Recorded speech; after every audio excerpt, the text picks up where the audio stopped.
Se Deus quiser, nós estamos em qualquer lugar. O pessoal fica cheio de coisa pra fazer tudo ainda. E dá pra fazer, legal. Dá pra fazer, Bom,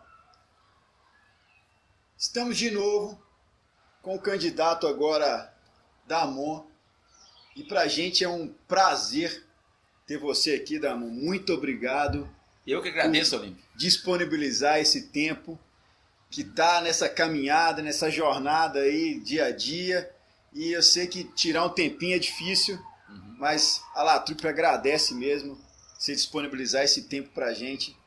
E nós tivemos a oportunidade, e essa conversa justamente para isso, tivemos a oportunidade de ouvir pessoas na rua, conversar com pessoas na rua e saber das necessidades das pessoas.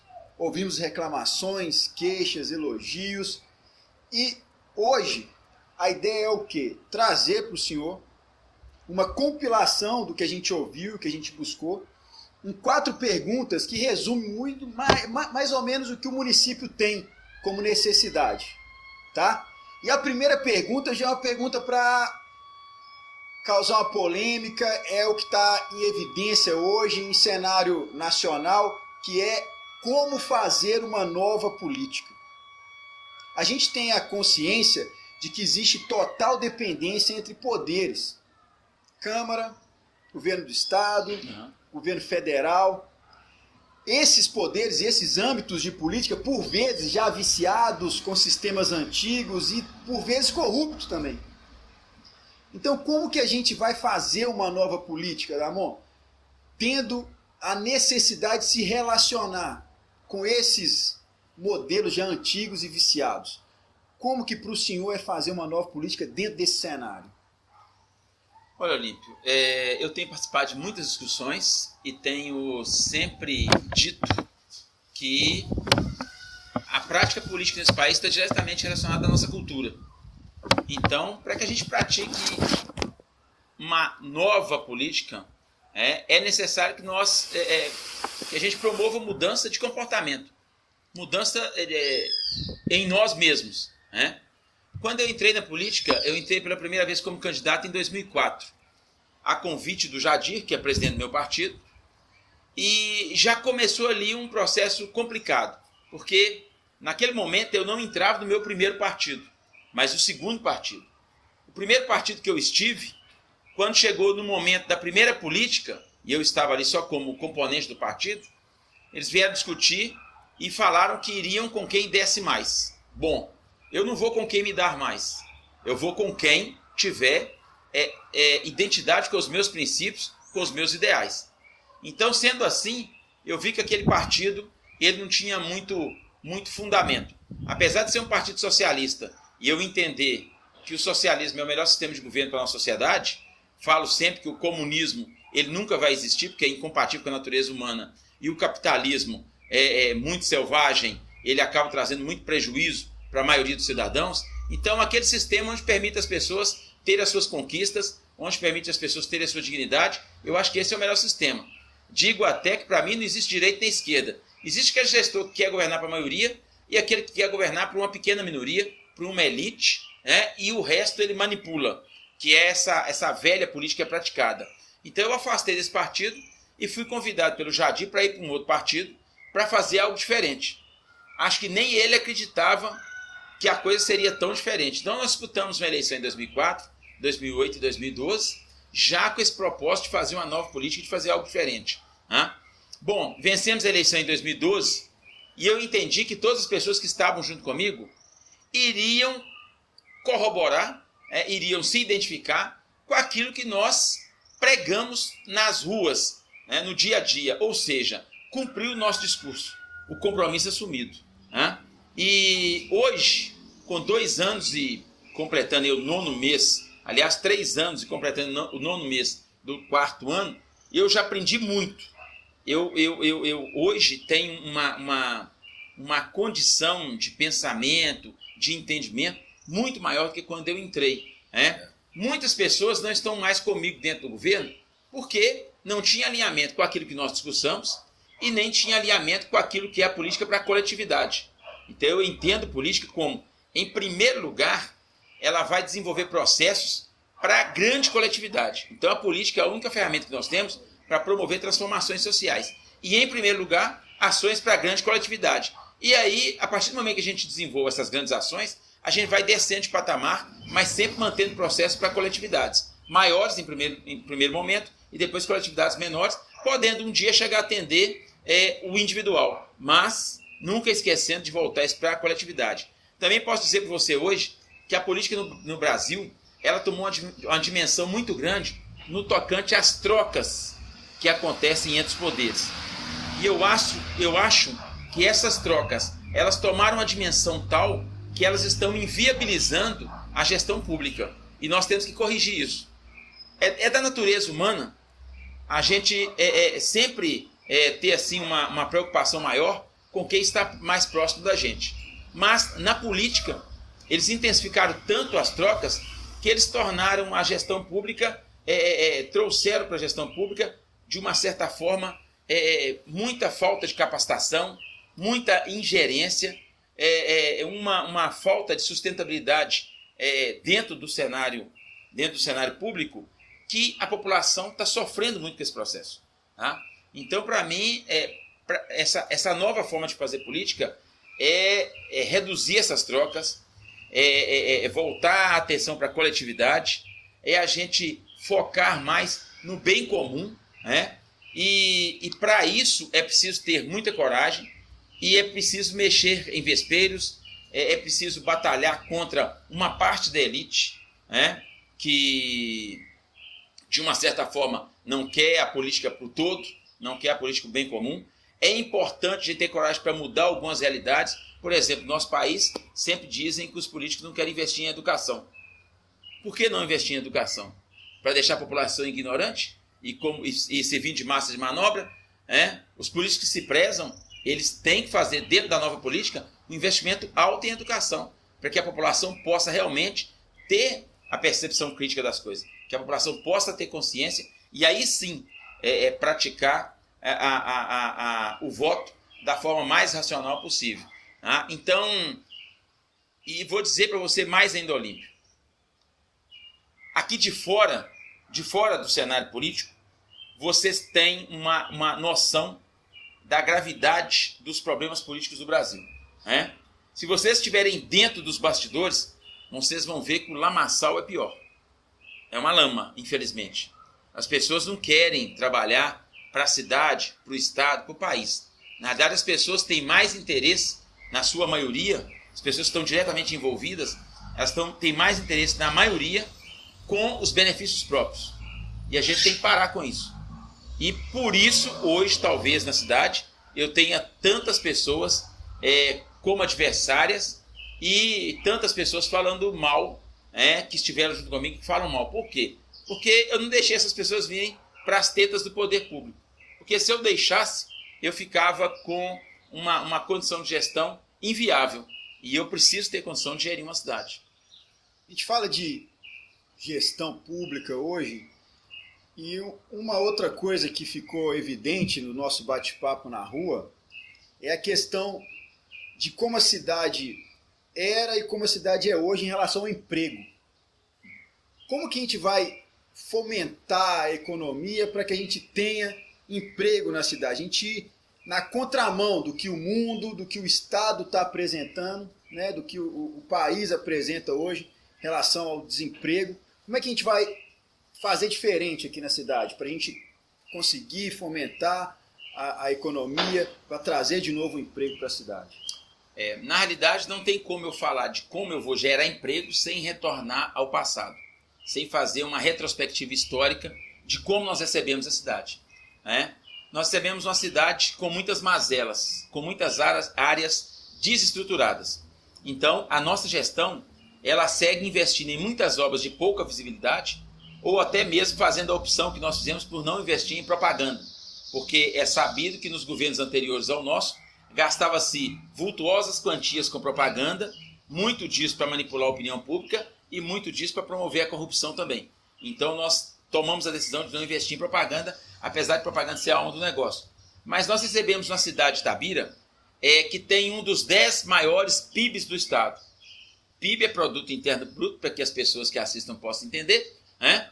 Nós temos uma grande circulação de dinheiro do município, mas uma população que ainda, 70% das famílias vivem com 2,5 salários. Então a gente sofre aqui em Itabira da mesma péssima distribuição de renda que acontece no país como um todo. Recebemos uma cidade sem uma infraestrutura básica que permitisse que a diversificação econômica, que o desenvolvimento econômico, que a independência econômica pudesse acontecer. Que a gente dependesse menos cada dia da mineração. Não que eu queira que a mineração acabe aqui, até porque a Vale investiu agora em torno de 7 bilhões nas readequações das suas usinas e em usinas novas. Então, tem uma perspectiva de vida de mais 20 anos aqui, explorando minério e enriquecendo o Itabirito Duro. Porém, nós passamos agora por um cenário econômico que acordou mais ainda a gente para uma realidade. Um minério de ferro que a tonelada em fevereiro de 2014 custava $181, no pior momento da crise chegou a $37. Nós corremos um risco muito grande. Por quê? Para retirar uma tonelada de minério de ferro aqui em Itabira, a gente gasta $27. E no Pará, gasta-se $11. Se a crise piorasse, onde a Vale iria fechar as portas? Aqui em Itabira. E a nossa economia depende da mineração 75%. Já existem estudos em Itabira, que foi feito em Itabira pelo professor Paulo Haddad, alguns anos atrás, que define que Itabira tem que seguir 2 caminhos para diversificar essa economia. Seguir o caminho da educação, né? Ser polo em educação, e ser polo em saúde. Né? E nós hoje estamos construindo o ambiente, o cenário adequado para que o empreendedor possa empreender. Se o gestor público não atrapalhar o empreendedor, Olímpio, ele já está fazendo um grande trabalho dele não atrapalhar. Agora, nós recebemos uma cidade assim, ó, a Itaúba quebrada, sucateada, 15 milhões de dívida. Recebemos uma educação toda desestruturada. Há 10 anos as escolas não passaram por reforma. Não tinha mobília nas escolas. A escola do Coronel José Batista e a escola do Nico Andrade, as diretoras me confidenciaram que estavam levando carteiras para casa, para os maridos consertarem e depois voltava para a escola para os alunos utilizarem. Né? Os dados da educação de Itabira não eram atualizados junto ao MEC desde 2007. Não tinha atualização dos dados. Então, assim, muitos problemas. Né? Nós recebemos uma saúde, 29 equipes de PSF, metade delas sem médico, porque o médico era contratado por 11 meses. E depois de 11 meses, ele tinha que ficar um mês à toa, sem receber salário, sem ter direito a férias, sem ter direito a emprego. Então, ele ia embora para outra cidade que lhes desse mais segurança. Então, era uma falta crônica de médico aqui na cidade. Metade dessas equipes em casas alugadas. E metade dessas casas alugadas interditadas pela própria vigilância sanitária. Obras paralisadas no Hospital Carlos Chagas. Né? Uma obra, inclusive, paralisada no Hospital Carlos Chagas, que teve início no governo do Lee, lá na década de 90. Ficou parada esse tempo todo. E uma outra obra que teve início em junho de 2010, para concluir a obra do Lee e expandir mais o hospital, também praticamente paralisado. Era para ficar pronta em 14 meses, tinha 30 meses que essa obra estava em execução e só tinha 40% dela pronta e a empresa não tinha nem recebido o dinheiro ainda. Nós recebemos ainda uma cidade sem água. Por quê? Porque há 30 anos não investiram na captação de água. Nós perdemos a Coca-Cola que viria para Itabira porque não tinha água tratada para ofertar. A Coca-Cola foi para Itabirito. Então, é muito positivo a gente discutir aqui em Itabira a diversificação econômica, a independência econômica. Mas ela não vai acontecer se a cidade não tiver alicerces que permitam isso. Na questão da água, por exemplo, que para mim é a situação mais grave que existe, a cidade hoje ela precisa produzir 485 litros por segundo de água para atender bem a nossa cidade. A nossa capacidade de produção hoje é de 385 litros por segundo, 100 litros a menos. E isso no melhor momento de chuva, coisa que não está acontecendo agora. E só temos essa capacidade de 385 porque nós temos a ETA do Rio de Peixe pronta, que nós fizemos lá na região do bairro dos Bálsamos ali. Tá? Mas nós estamos produzindo hoje 300 litros por segundo. Por isso nós estamos no racionamento. E se não tivesse a ETA do Rio de Peixe, nós estaríamos produzindo só 240 litros, precisando de 485. Então não tem como trazer ninguém para cá, porque nós não estamos tendo condição de atender a nossa população com água para consumo residencial. Não falta água na região. O que faltou foi o compromisso dos gestores, com a questão da construção de obras para captar essa água. e para poder ter água para chegar à casa das pessoas e para poder ter água para oferecer aos nossos empreendedores também. Você quer ver uma outra coisa que nós tivemos um prejuízo enorme? A área para distrito industrial. Nós temos o distrito 1 que está saturado, o distrito 2 será o campus da Unifei, todo ele. Aqueles 2 prédios que estão lá hoje não passam de 15% do campus. Para construir o restante do campus, nós precisamos de 400 milhões de reais. Então nós temos que construir um processo para construir o restante do campus. Mas uma empresa que viria para Itabira foi para Jeceaba. Jeceaba é uma cidade que tem menos de 30 mil habitantes. E a empresa foi para lá. Por quê? Não tinha área aqui para implantar essa empresa. Não tinha uma nova área de distrito industrial. Então, nós perdemos uma empresa que ia vir para cá, que ia gerar 1.000 empregos diretos. Se ia gerar 1.000 empregos diretos, ia gerar uns 2.000 a 3.000 indiretos. Então, toda essa condição é necessário existir para que a cidade realmente possa evoluir na diversificação econômica. Então, na independência econômica. Então, o que nós estamos fazendo hoje? Reestruturando a Itaúbe, reestruturando a educação, reestruturando a saúde, reestruturando, criando áreas para implantar a empresa, reestruturando o sistema de abastecimento de água. Nós estamos construindo alicerces para que os empresários vejam Itabira como uma cidade onde vale a pena se investir. Você pontuou bem isso aí, e eu vi que você falou também da questão da educação. Educação é uma outra questão levantada pela população. Uhum. Muito se fala em educação continuada, educação em tempo integral. Como que vai fomentar? Eu perguntei como é que a gente ia fomentar a economia para gerar emprego. A pergunta, e a educação? Como é que vai ser feito, como é que vai ser olhada a educação na cidade? Sendo que a educação, é o que você falou antes, é para evitar que as pessoas viram massa de manobra, né? Dar instrução, dar tudo. Educação e o esporte. Como que você vai propor isso nesses próximos 4 anos, caso o senhor seja eleito? Olímpio, eu já queria até ter realizado mais. Mas a proposta para Itabira, né, como eu já disse, tem 2 caminhos para seguir para a diversificação econômica. Polo em saúde, polo em educação, mas não podemos abrir mão das outras possibilidades de gerar emprego e de gerar renda para a cidade. Né? Então, hoje nós estamos num caminho que é transformar a cidade de Itabira de uma cidade de exploração mineral para uma cidade produtora de conhecimento, produtora de cabeças, produtora de intelecto, de novas tecnologias. Então hoje nós temos o campus da Unifei sendo construído, e eu já citei aqui. O nosso governo fez a maior obra civil pública da história de Itabira, que é o novo prédio da Unifei, 48 milhões de reais. O prédio é 3 vezes maior do que o primeiro. Bom, isso nós construímos com recurso da prefeitura, 48 milhões de reais da prefeitura, tá? Mas precisamos de mais 400 milhões de reais para construir o restante do campus. Nós já temos os caminhos, BNDES, Banco Mundial, Banco Interamericano, e vamos seguir o caminho para startar o restante do campus da Unifei. Eu até volto na pergunta anterior, porque startar o restante do campus da Unifei é uma proposta nossa de segundo mandato, né, e que vai gerar milhares de empregos, tanto na construção quanto depois no funcionamento. A proposta é ter aqui 10 mil alunos. Só que não cabe ao gestor de Itabira construir o campus da Unifei e não dar oportunidade para os nossos jovens de lá estarem. Então, nós fizemos a nossa gestão nesses 4 primeiros anos, nós fizemos o maior investimento da história da educação em Itabira. E teve um funcionário público que falou para a gente no início do governo, falou com a minha secretária de Educação, que nós não iríamos construir uma escola, não iríamos conseguir construir uma escola, porque era difícil demais. Aí eu digo para você o seguinte, nós valorizamos professores, nós recuperamos progressão de professores dentro da progressão de carreira que eles têm. Tinha professor que estava perdendo muito recurso porque eles já tinham reconhecido seus direitos, mas os governos anteriores não deram a eles esse benefício. Nós fizemos esse reconhecimento. Nós equipamos todas as escolas do município com mobília nova, como eu disse, tinha mobília muito ruim. Nós investimos em várias escolas do município, em obras de reestruturação e de ampliação. Nós recebemos a educação ali, como eu já disse, com a deficiência de mais de 800 vagas para alunos de 0 a 5 anos.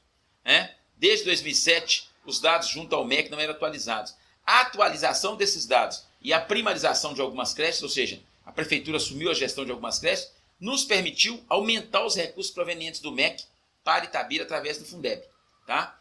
Permitiu a gente também trazer recursos que antes dessa atualização não viriam. Então nós trouxemos recursos para comprar as caminhas para a creche, nós trouxemos recursos para comprar 15 mil livros, nós trouxemos recursos para comprar brinquedos pedagógicos, para fomentar o desenvolvimento das crianças. Então, essas crianças, elas precisam ter acesso. Eu incluí Itabira no programa Prefeito Amigo da Criança, da Fundação Abrinq, e de mais de 1.500 municípios, Itabira foi um dos únicos municípios, um dos 102 municípios, que conseguiu cumprir todas as metas. E nós recebemos em Brasília um prêmio Prefeito Amigo da Criança, que eu sempre falo que não tem que ser prefeito, tem que ser município amigo da criança, cidade amiga da criança. Por quê? Nós desenvolvemos políticas públicas que melhoraram a qualidade de vida da criança e do adolescente. Nós estamos ainda muito longe daquilo que a gente quer, mas hoje nós já temos vários reconhecimentos, né? Primeiro, recentemente saiu informações sobre o IDEB.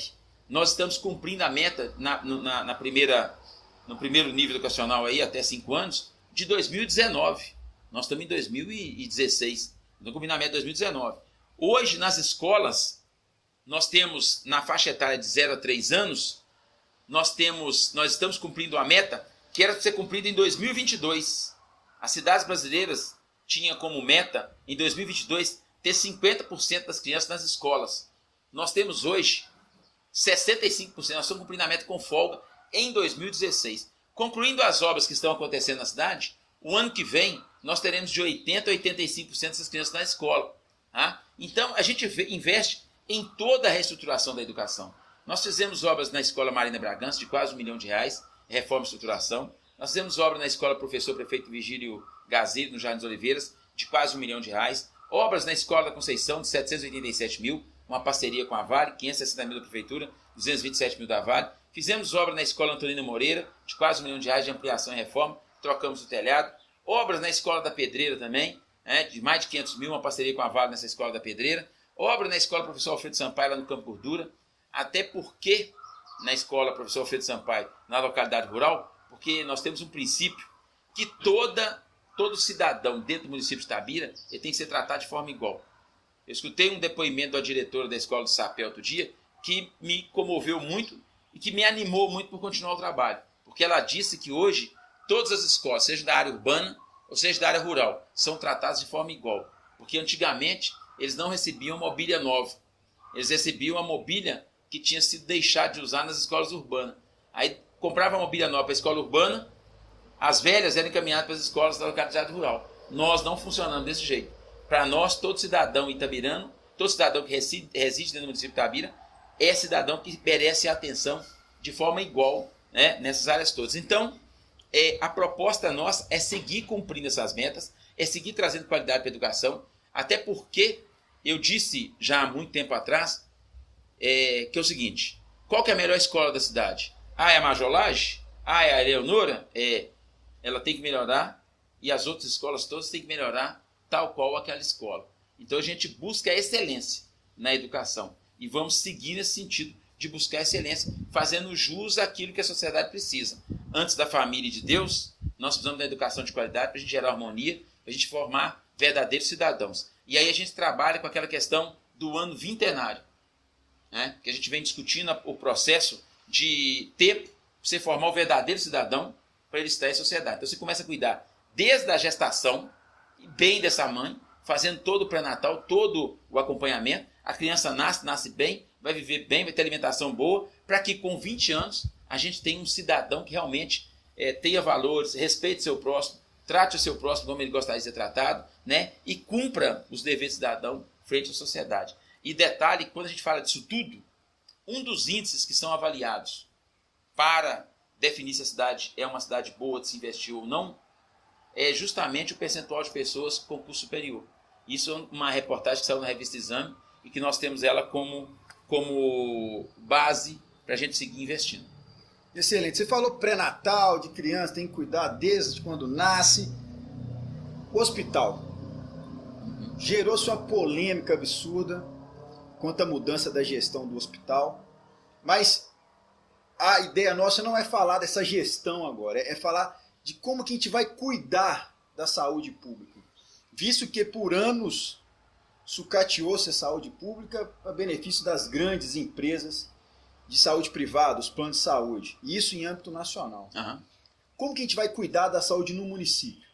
Como é que você propõe? Você como médico tem essa escola, né?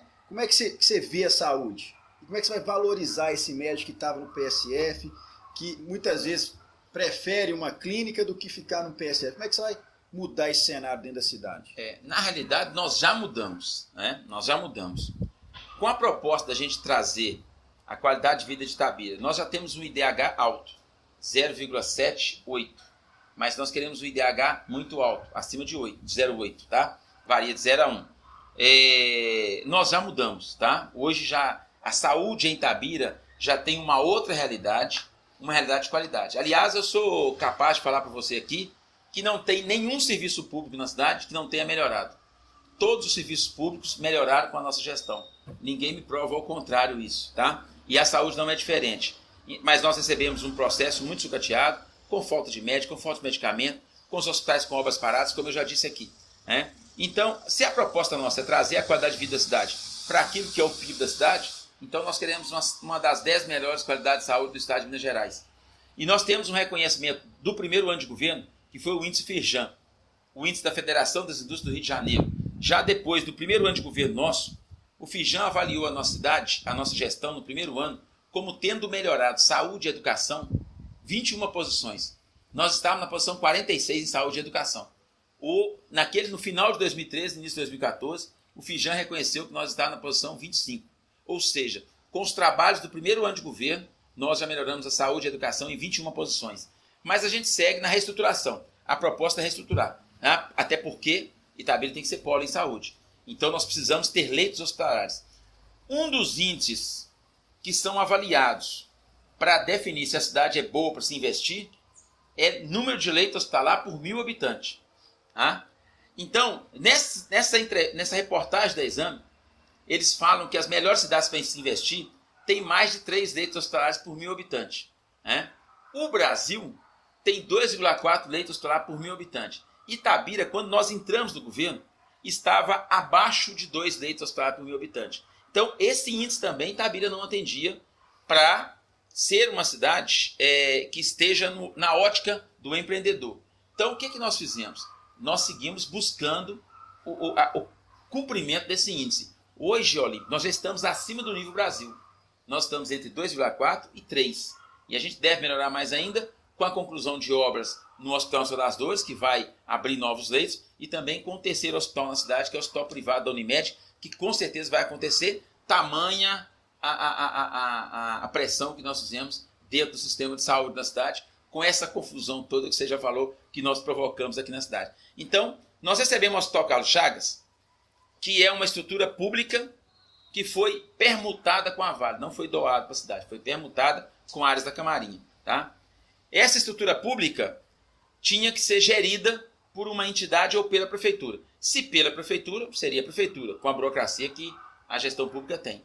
Se por uma outra entidade, teria que ter sido feito um processo licitatório para dar legalidade ao processo. Isso não aconteceu, por isso o Ministério Público entrou no processo fazendo cumprir a legalidade. Então, na segunda instância, nós tivemos uma derrota, né? A prefeitura teve uma derrota e teve que cumprir aquilo que o judiciário determinou. Porém, enquanto médico, eu tinha uma visão mais, vamos dizer, mais míope da questão da saúde. Enquanto prefeito, eu tive uma visão mais ampla, mais globalizada da saúde. E eu vi que em Itabira acontecia algumas injustiças. Não só no Hospital Carlos Chagas, mas na situação toda que criava no Hospital Nacional das Dores uma condição muito ruim de situação orçamentária do hospital, contábil mesmo. Então, nós entendemos que o que o judiciário estava determinando fazer era o mais lógico.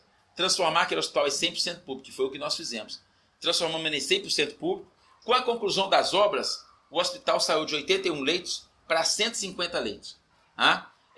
Hoje, ele está progredindo para que, quando ele estiver usando a totalidade desses leitos, nós sairemos de 300 e poucos funcionários para mais de 700. Então, a gente cria uma condição de empregabilidade também. A maternidade já subiu para o Hospital Carlos Chagas, maternidade SUS. Então, hoje nós temos 2 maternidades. E também já temos a pediatria SUS no Hospital Carlos Chagas. Hoje, o hospital sendo 100% público, ele obrigatoriamente terá que receber recursos do governo federal e do governo estadual, porque o custeio dele passa a ser tripartite, pelas 3 esferas de poder. Tá? Então, nós vamos trazer mais dinheiro para a cidade. Então, nós concluímos as obras, ampliamos o hospital, transformamos ele em 100% público, vamos dar mais empregabilidade, conseguimos recursos em Brasília para equipar o hospital todo, tá? E ainda corrigimos uma injustiça que acontecia dentro do hospital. Porque se o hospital, antes de ser 100% SUS, ele tinha um perfil que era 60% SUS e 40% privado, em todos os setores ele tinha que cumprir essa proporção. E ele não cumpria.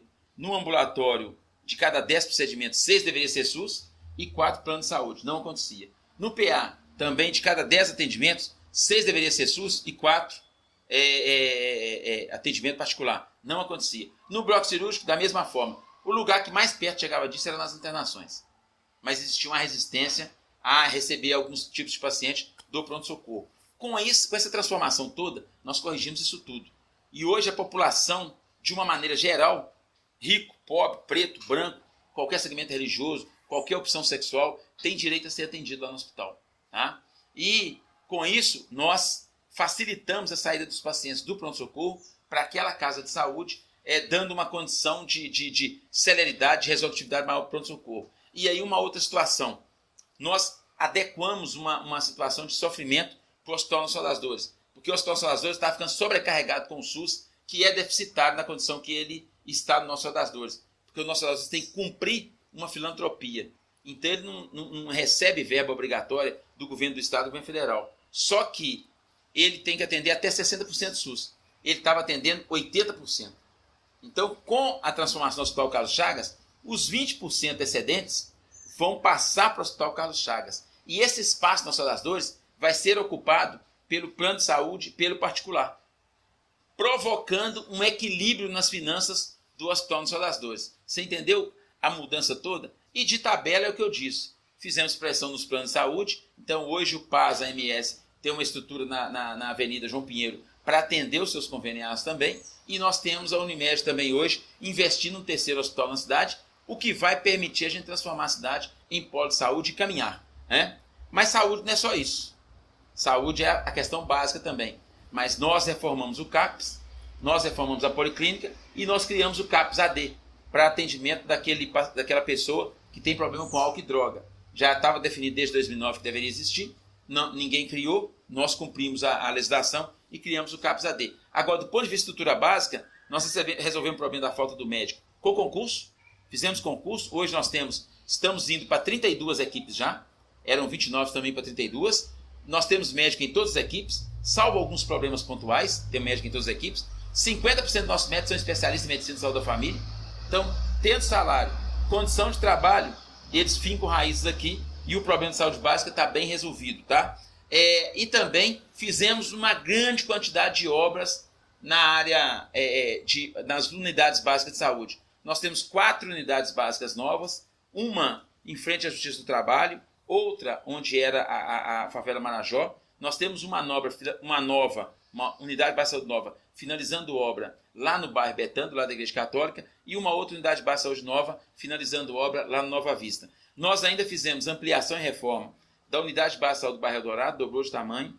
A unidade básica de saúde do bairro Amazonas foi ampliada em 280 metros quadrados, hoje lá nós temos 2 equipes. Na Água Fresca, nós estamos triplicando o tamanho da unidade básica de saúde na Água Fresca. Na Gabiroba de Cima, nós também estamos investindo na ampliação e reforma daquela unidade básica de saúde do bairro Gabiroba. Também fizemos uma grande reforma e uma readequação no posto de atendimento do bairro Bateias. Construímos a UPA lá no João 23, com verba do governo federal, que nós fomos lá e buscamos, 3.600.000 do governo federal, 1 milhão da prefeitura, nossa verba. E construímos a farmácia de Minas.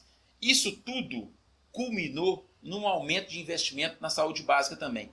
No tocante a salário de médico, nós aumentamos o investimento em 2,5 milhões aproximadamente por ano, porque hoje nós temos os profissionais para atender a nossa população. E eu falo em investimento e não é gasto, porque é para o povo, é para atender o povo. Na questão dos medicamentos, apesar de a gente ter tido um problema agora no início desse ano, por causa da questão econômica, nós aumentamos o investimento também em torno de 2.200.000 reais. Então, os gastos que aconteceram em 2012 com medicamentos eram da ordem de 3.800.000. Em 2013, nós passamos a investir mais de 6 milhões com medicamentos. E ainda, olha, tem mais um detalhe para falar que eu não posso esquecer. O Hospital Nossa Senhora das Dores recebeu em 2012 26 milhões de reais. Já em 2013, ele recebeu de transferências da prefeitura 38 milhões. Em 2014, recebeu 42 milhões de transferências. Ou seja, de 2012 para 2013, nós aumentamos em R$12. Já em 12 milhões de reais. Já em 2014, foram 16 milhões a mais em relação a 2012. E em 2015, o pior momento da crise, nós fizemos transferências aos planos trabalhadores da ordem de 39 milhões de reais. Então nós trabalhamos muito para a saúde, reestruturamos tudo. Aquele candidato que falar que vai fazer melhoria na saúde básica hoje, ele vai fazer muito pouco. Ele vai fazer um papel de atender uma demanda nova que está aparecendo. Nós ainda temos unidades básicas de saúde para construir no Fênix, Gabiroba de Baixo, Campestre. Por alguns detalhes nós não as construímos também. E por um detalhe principal, que foi o cenário econômico, que reduziu demais nossa arrecadação. Mas trabalhamos muito. Muita coisa, né? Para fechar, a pergunta que todo mundo faz, né? Uhum.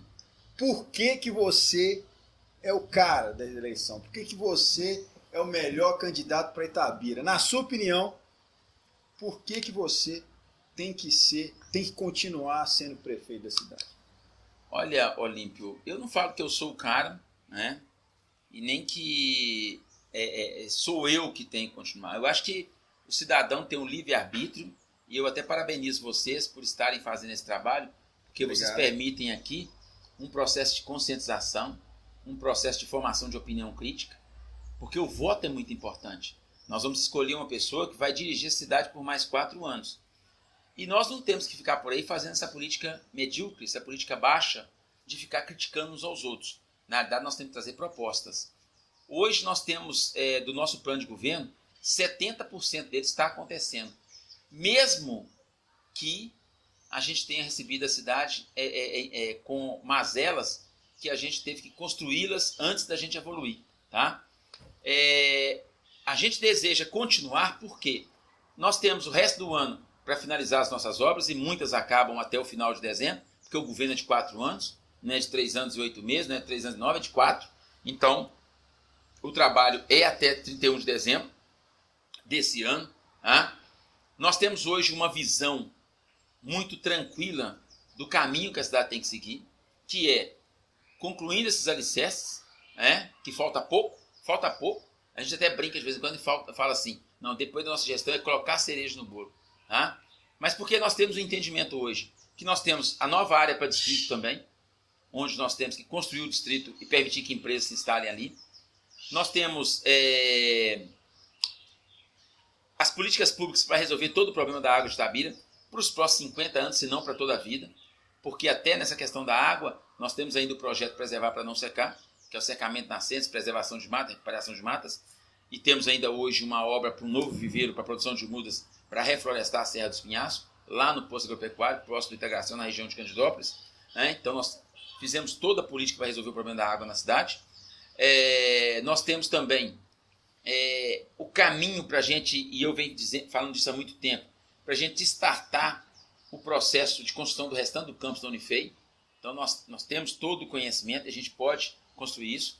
Nós também trouxemos para a discussão da cidade o Parque Científico Tecnológico, que precisa ter um campus universitário mais alicerçado para que ele possa realmente se tornar realidade para as empresas que já querem vir para cá. Projeto esse que existe desde 2005, esse projeto do Parque Científico Tecnológico, mas que ninguém discutia aqui na cidade. Na realidade, nós pretendemos ficar, porque nós trabalhamos muito para a cidade, reestruturando tudo aquilo que não reestruturaram. E até porque a cidade sempre falou de diversificação econômica, de independência econômica, mas entendemos que sem os alicerces nós não vamos chegar a lugar nenhum. Tá? E nós corremos um risco muito grande agora nesse momento de crise, porque o minério de ferro, que em fevereiro de 2014 estava custando $181 a tonelada, no pior momento de crise chegou a $37 a tonelada. Mesmo com a Vale tendo feito todas essas obras aí de readequação de minas, de usina e de usinas novas, e tem uma previsão de ainda manter a exploração mineral aqui por mais 20 anos a partir desse momento, nós corremos um risco grande. Por quê? Para retirar uma tonelada de minério de ferro aqui, a gente gasta $27. E para retirar uma tonelada de minério de ferro no Pará, gasta-se $11. Se a crise piora mais um pouco, onde que a Vale iria fechar a sua produção de minério aqui em Itabira. E tendo a economia hoje 75% dependente da mineração, nós íamos fechar a cidade. A cidade ia deixar de existir. Então nós optamos por um caminho. Nós tínhamos dois caminhos. Transformar a cidade num jardim ou construir a condição para a cidade ter a sua independência econômica. Depender menos da mineração. Nós optamos pelo segundo caminho, por quê? Com esse segundo caminho pronto, com a independência econômica construída, nós temos uma outra fonte de renda se a mineração fechar e assim nós podemos construir o jardim que nós precisamos, a cidade que é dos nossos sonhos. Nessa conjuntura toda que nós entendemos que nós temos que governar a cidade por mais 4 anos. Quero deixar só uma última informação. Gente, vocês vão medir, vocês vão pesar, vocês vão contar e comparem. Tá? Busquem informação. Nós trabalhamos muito pela cidade. É por isso que a gente pretende continuar, para a gente continuar trabalhando mais 4 anos e concluir a transformação, a mudança que nós iniciamos. Damon, muitíssimo obrigado pelo seu tempo. Eu que agradeço. Tá, por ter destinado esse tempo para a gente.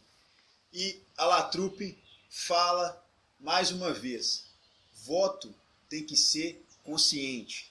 Analise, escute seu candidato, para que no momento certo, no dia 2, possamos fazer a melhor escolha para Itabira. O prazer é sempre todo nosso. Obrigado.